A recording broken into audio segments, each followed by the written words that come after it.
Acredite se quiser, o futebol do DF já viveu seus dias de glória. Já fomos finalistas da Copa do Brasil e nos roubaram, hein? Já tivemos 2 times na elite do futebol e por aqui já passaram craques como Garrincha e Fio Maravilha. Mas e agora? O que aconteceu com o nosso futebol? Com 62 anos de história e triunfos na lembrança, os nossos times amargam hoje as divisões mais baixas do futebol brasileiro. Nossos talentos estão indo embora cada vez mais cedo e os estádios cada vez mais vazios. No programa Tribuna de Desonra, você vai relembrar o passado glorioso do nosso futebol, conhecer as loucuras de torcedores apaixonados, o futuro do nosso esporte e de nossos atletas e descobrir também por que o futebol do DF tem tudo para ser um dos mais competitivos do país. Eu sou a Raíssa Loren. E eu sou o Gabriel Aurélio. Fique com a gente.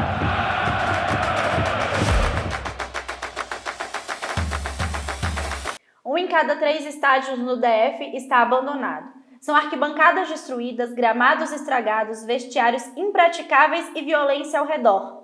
E dos 3 estádios restantes, apenas o Mané Garrincha está em condições de receber jogos e torcedores com o mínimo de estrutura.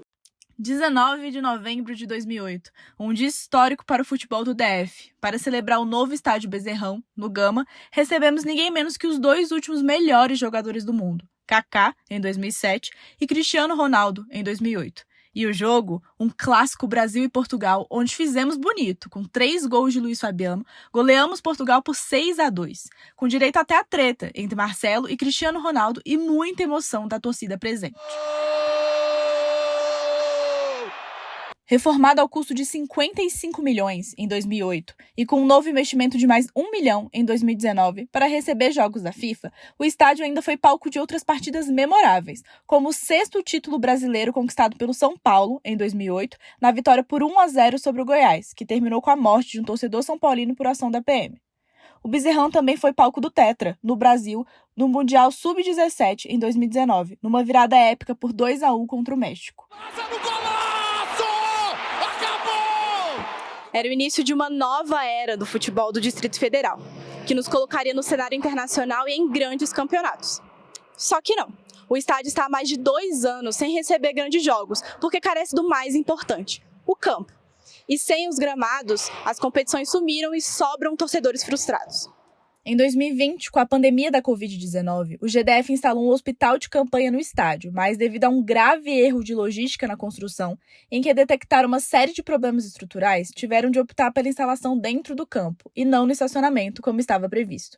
O hospital era necessário, óbvio, mas a escolha atrapalhada do novo local ignorou o manual de instruções do gramado e jogou fora o R$1 milhão que havia sido investido no piso. Que tristeza ver isso, viu? Sem receber jogos desde a pandemia, uma licitação para a reforma foi definida em novembro deste ano e custará pelo menos mais R$628 mil para ficar em condições de receber jogos.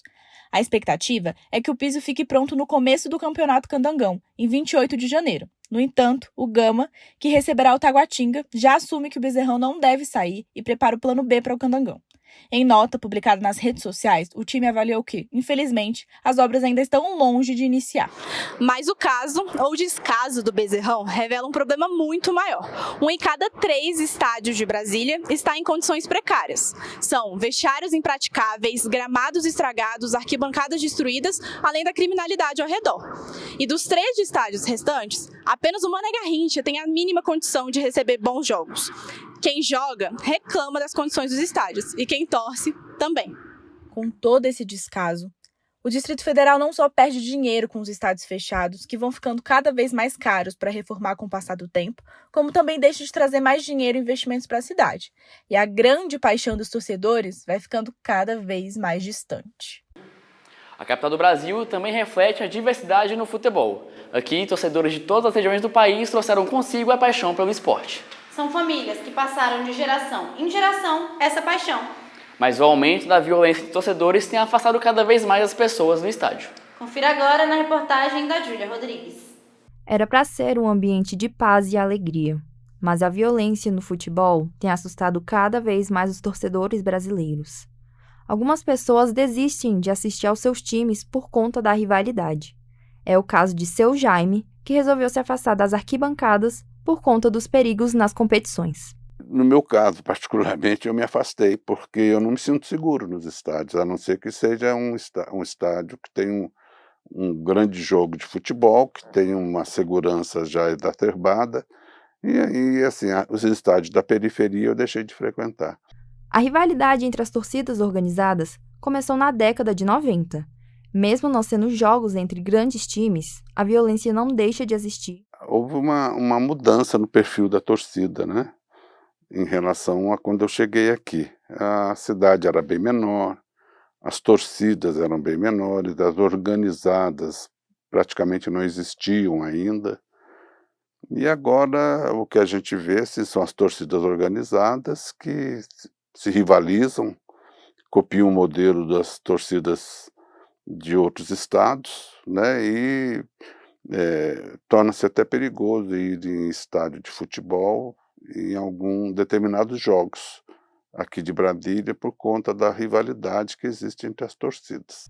Até para o filho de Jaime, que também é torcedor, a insegurança atrapalha quem quer curtir os jogos com a família e os amigos. A torcida organizada aqui em Brasília é muito violenta, então acaba que você tem medo de levar sua família hoje em dia. Você vê os principais times de Brasília hoje é o Brasiliense e o Gama, e você não tem segurança nenhuma em um jogo desse, porque sempre tem porradaria.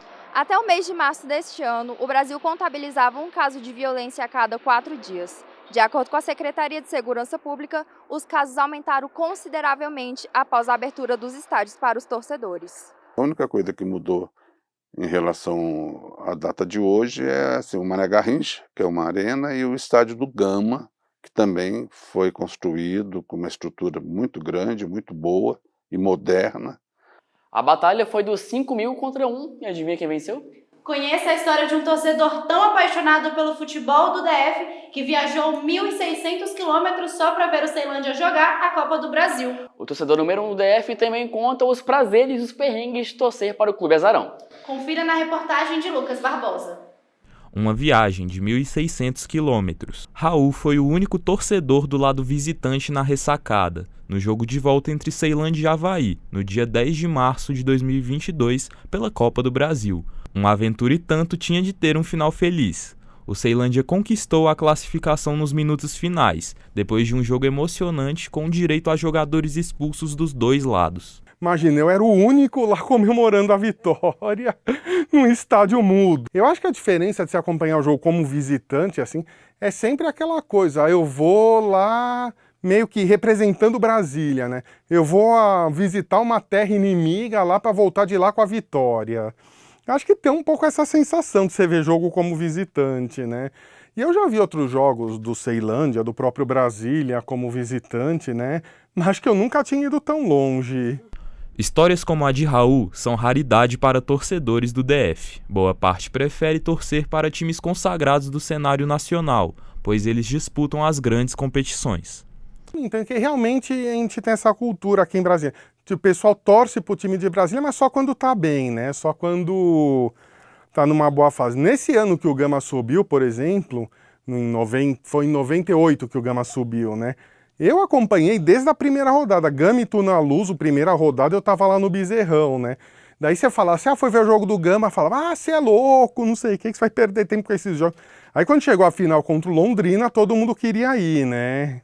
Com uma grande paixão pelos clubes da capital, Raul já passou por todo tipo de experiências acompanhando os jogos. Banho de gás lacrimogêneo em um Brasília brasiliense, sustos com brigas e até mesmo não poder usar o banheiro de um estádio. Agora, uma vez fui ver um jogo lá em Planaltina, né?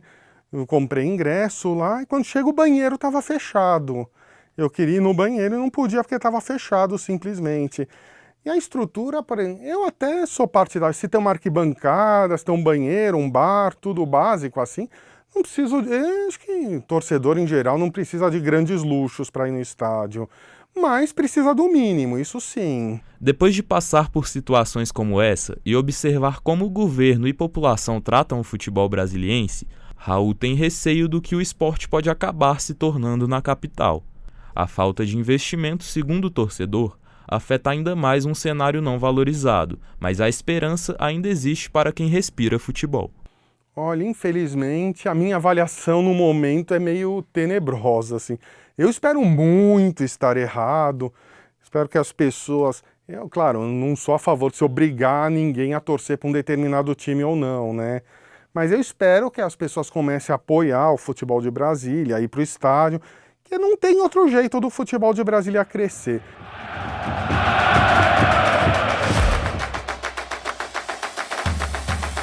E para lembrar essas grandes conquistas, nossa equipe de reportagem conversou com o Romualdo, ídolo da torcida gamense. Ele nos contou sobre sua época de destaque no futebol brasileiro, jogando pelo Gama. Confira na reportagem de Gabriela Bernardes. Mesmo não passando por sua melhor fase, o futebol brasiliense já produziu heróis de títulos nacionais e internacionais. Alguns dos antigos talentos miris se destacaram e hoje guardam boas memórias do futebol candango. Meu nome é Romualdo Dantas e Silva. E no futebol sempre fui conhecido como Romualdo mesmo. Comecei a jogar em Brasília desde pequeno. Já com meus 5, 6 anos já brincava nas ruas do Gama.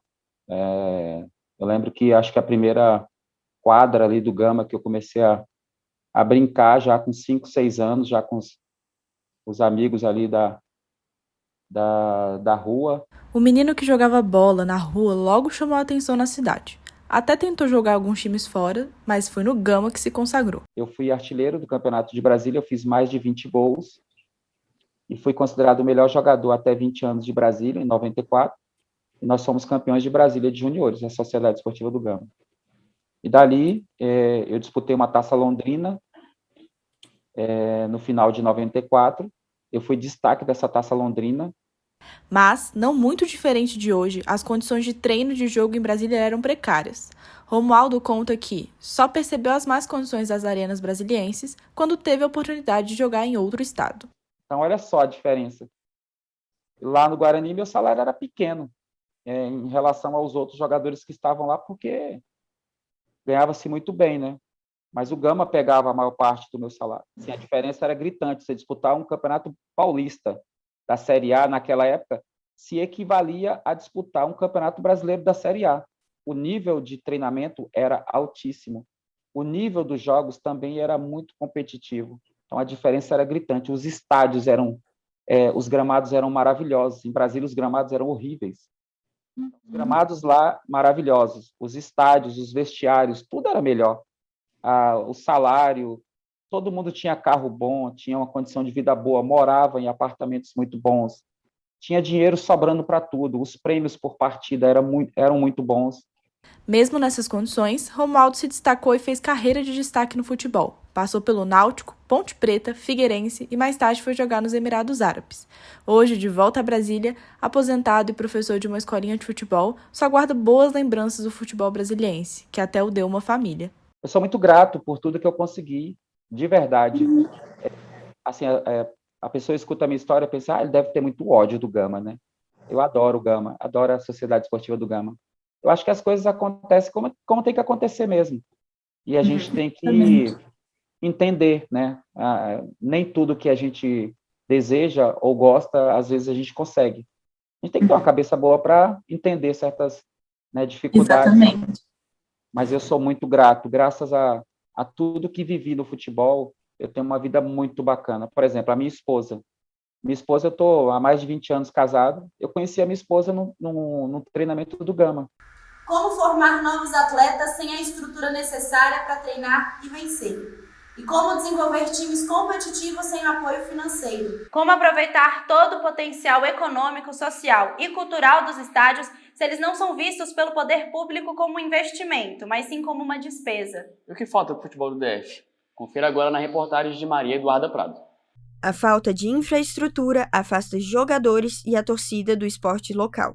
São 13 estádios no DF, mas apenas 6 são usados para jogos. Alguns deles sem poder receber torcida. E em época de candangão, torneios de base e campeonatos nacionais são vários jogos em poucos dias na mesma arena. É o caso do estádio Abadião em Ceilândia, que recebeu mais de 42 jogos em 2022, além das competições de futebol americano, e o gramado ficou desgastado. O caso não é isolado, e o cenário se repete em outros estádios da capital. São buracos, gramas gastas e terra no meio do campo. Além da questão visual, o problema também pode atrapalhar quem está em campo. Mas quais mudanças podem ser feitas para que esse cenário mude? Precisa de mais reconhecimento, né? Investimento. É muito precário o futebol daqui de Brasília. E eu acho que os empresários, os investidores, patrocinadores deveriam investir mais nos times daqui, porque tem talento, tem crescimento, tem chance de crescimento, mas acontece que não é bem visto e ninguém faz nada para poder melhorar. Acabar com a violência que afasta as famílias, a estrutura precária e a falta de investimentos em clubes e atletas é um dos principais desafios para que o futebol do DF volte para o coração dos futuros torcedores. Esses problemas precisam ser resolvidos imediatamente. Como treinador, eu acredito que no futuro próximo os clubes vão se estruturar, os clubes vão começar, a gente mesmo que trabalha em escolinha já busca os clubes para perguntar, poxa, será que dá pra gente fazer uma parceria pro garoto sair da escolinha, entrar na base do clube de vocês se prepararem para um Copa São Paulo. Então acho que essa mobilização que está começando a ter no mercado de Brasília vai ser muito benéfica para o futuro. Quem está à frente dos grandes times também tem responsabilidade nas mãos. É isso que fala a vice-presidente do Brasiliense, Luísa Estevão. Então, assim, é isso que eu acho que o pessoal precisa enfiar a cabeça. Para a gente conseguir elevar o futebol de Brasília, tem que trabalhar. E não é só a gente que tem que trabalhar para dar condição para os outros, entendeu? Todo mundo tem que trabalhar. Porque Brasília tem futebol, Brasília tem público e Brasília tem estádio e muito. Mas eu acho que falta bom senso de várias coisas, de governo, de dirigente, de federação. Eu acho que falta mais coragem para cobrar de Brasília o que Brasília pode fazer, entendeu? Estádios lotados com torcedores felizes e os times do DF levantando taça de campeão. Relembre os dias de glória do futebol da capital e histórias de quem viveu de perto esses dias de emoção. Confira na reportagem de Raquel Ferreira. Apesar de não contar com os times mais conhecidos do Brasil, Brasília teve momentos inesquecíveis no futebol brasileiro. Muito antes da aparição de Gama e Brasiliense, clubes como Defelê, Ceúb, Planaltina construíram a história do futebol na capital federal. Os jovens ansiosos para verem nomes grandes do futebol, como Neymar, Messi e Cristiano Ronaldo na Copa do Mundo deste ano, mal imaginam que aqui, ídolos como Pelé, Garrincha e Jairzinho jogaram na década de 70.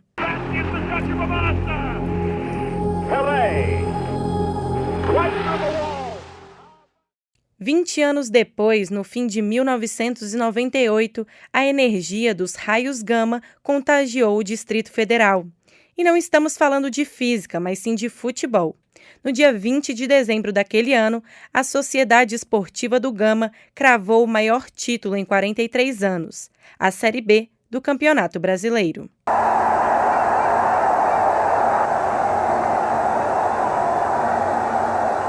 Para Romualdo, ídolo da década de 90, o fator financeiro foi um grande diferencial na competitividade dos times locais. Sem condição financeira.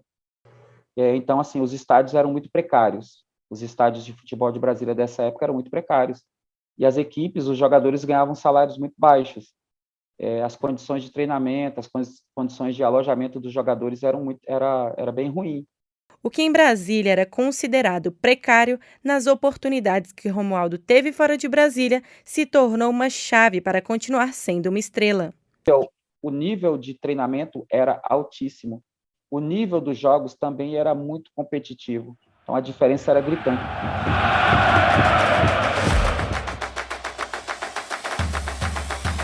Brasília já foi celeiro de grandes atletas do cenário nacional. Por esses gramados já foram revelados jogadores como Kaká, Lúcio, Washington Coração Valente, entre outros. Mas será que o DF ainda produz grandes craques do futebol? E com que os jovens talentos tanto sonham? Confira agora na reportagem da Maria Luísa Lira. Talvez muitos de vocês já ouviram falar da cria da base do Flamengo. Flamengo do Barão pro Renier, do Renier pro Gabriel, do Gabriel pro Renier, golaço!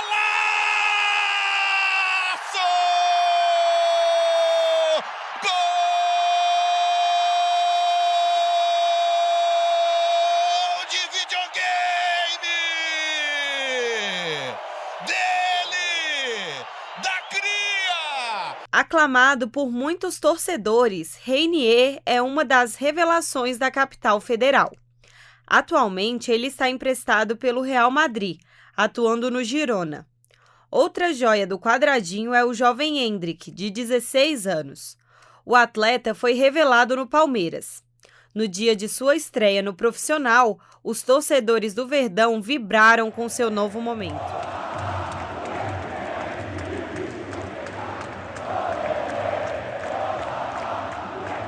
É por esses gramados que centenas de crianças e adolescentes correm atrás não só da bola, mas do sonho de realizar o que grandes promessas como Reinier e Hendrick, revelados aqui no Distrito Federal, conseguiram fazer: jogar em grandes clubes e viver do futebol. A vontade é a mesma. Ser jogador de futebol e jogar em um time grande. Ser jogador de futebol. Jogador de futebol. Jogador de futebol. Jogador de futebol. Esses meninos acordam cedo para treinar. Mas, infelizmente, a capital não é o melhor cenário para se conquistar esse sonho. O treinador Luiz Barros fala das dificuldades do futebol aqui no DF. Em relação ao futebol de Brasília, em relação ao cenário, em relação aos meninos, às categorias de base, acredito que falta investimento do governo, falta incentivo, faltam ações que possam trazer os meninos para ter mais visibilidade no cenário nacional. Acredito que tem várias maneiras da gente trabalhar essa questão de oportunizar os garotos. Esses obstáculos fizeram parte do início da trajetória do garoto Rafael Messias, de 10 anos. Fabiana Souza fala dos desafios que o filho enfrentou aqui na capital. Então, em Brasília, ele entrou numa escolinha com 4 anos de futsal, com 7 ele já era de uma escolinha de campo, mas a gente tinha um custo muito alto para manter ele nessas escolinhas de alta performance. Então, a gente tinha muitas viagens que eram feitas para torneios, né? Porque em Brasília realmente não conta com torneios de altas expressões, né? Então, a gente sentia muita falta desse incentivo. E essas viagens todas eram custeadas por nós, pais, né? Porque realmente não existe uma base. Em 2020, o menino recebeu um convite para jogar no Rio de Janeiro, na base do Vasco. Mas com a pandemia, ele precisou voltar ao DF. Já em 2021, ele retornou à cidade carioca, convidado pelo Flamengo, onde está jogando atualmente. O atleta conta com uma bolsa de estudos pelo time, uma ajuda financeira e ainda tem um patrocínio da marca Adidas. Para a mãe, o DF não oferece oportunidades assim. Cada vez mais os atletas estão optando em sair da sua cidade para poder procurar isso hoje no maior vitrine que é Rio e São Paulo, né? O caminho de sucesso que o pequeno Rafael está traçando pode servir de inspiração para outras crianças. Apesar das dificuldades enfrentadas, desistir nunca é uma opção. Dizer que o futebol brasiliense vive uma má fase não é uma verdade completa. As mulheres têm sustentado a barra e o futebol feminino vive hoje a melhor fase. Foi aqui no Mané Garrincha que, pela primeira vez na história, o Real Brasília jogou as quartas de final do Brasileirão Feminino contra o Corinthians. Nós conversamos com a atacante Nenê, do Real Brasília, uma das principais destaques da equipe. Eu tenho um parâmetro para fazer, porque eu comecei a jogar aqui há 16 anos atrás, né? Então, hoje eu consigo ter esse parâmetro de como era há 16 anos atrás e como é hoje. Acho que, comparado ao que era, a gente tem um dos melhores estádios para se jogar futebol hoje, que é aqui o Defele, que é a nossa casa. Temos grandes, hoje também, né? Temos grandes estádios que hoje já abraçaram o futebol feminino, arenas, né? Estamos tendo final em arenas, disputamos as quartas de final do Campeonato Brasileiro no Mané Garrincha. Então, eu que estou há tantos anos, consigo ver essa diferença, a evolução que teve de um tempo atrás para hoje. Acho que a gente tem muita coisa para conquistar, mas tem melhorado muito e a gente com certeza está muito feliz de poder ter um campo como esse aqui do Defele para disputar jogos aí tão grandes quanto é do Campeonato Brasileiro. Realmente nós temos, né, esse problema, somos privilegiados de ter um campo como o campo do Defele para jogar, mas a gente sabe que a realidade no DF como um todo não é assim. Campos muito ruins, vestiários ruins, vestiários às vezes sem água para tomar banho depois do jogo, né, para poder às vezes até encher ali as garrafas d'água para tomar. Então é uma realidade muito triste que a gente espera que as pessoas olhem com mais carinho para isso, porque eu acho que o futebol feminino, principalmente o futebol feminino do DF, tem crescido bastante. Eu acho que a estrutura precisa evoluir junto, né, para que a gente consiga cada vez melhor fazer um esporte mais bem estruturado e com dignidade mesmo. A gente vê em vários lugares aí o futebol feminino evoluindo, crescendo, e infelizmente aqui ainda está ficando um pouco atrás, mesmo que os times, as jogadoras tenham evoluído, o nível técnico está evoluindo, e infelizmente a estrutura não está evoluindo junto. Isso acaba retardando, né, o trabalho, acaba retardando o desenvolvimento do trabalho. Então eu tenho esperança que as coisas melhorem, a gente sempre quer que as coisas melhorem, porque a gente quer ver não só o Real Brasília se destacando no cenário nacional, mas que venham outros clubes, porque eu acho que elevar o nome de Brasília no esporte a nível nacional, acho que interessa para todo mundo, não só para a gente. O que você espera para o futuro aqui? Não só do futebol feminino, mas do futebol no Distrito Federal? Bom, eu espero o melhor, porque eu não só como atleta, mas como cidadã, a gente sabe que o esporte é uma das melhores ferramentas para desenvolver grandes atletas, grandes cidadãos. Então eu espero que os governantes olhem com mais carinho. A gente tem lá o Bezerrão, que era um dos melhores estádios que nós tínhamos, que também acabou se desfazendo lá, né? Esqueceram, está lá abandonado. Então que retome esses estádios, que melhore a estrutura de outros, que façam outros, porque acho que quem vai ganhar com isso é Brasília, é o esporte de Brasília. Vamos criar aí não só atletas, mas grandes cidadãos, que eu acho que é muito importante aí para todo mundo.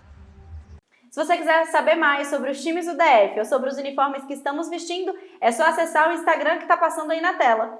E esse foi o nosso programa Tribuna da Desonra. Até mais. Tchau!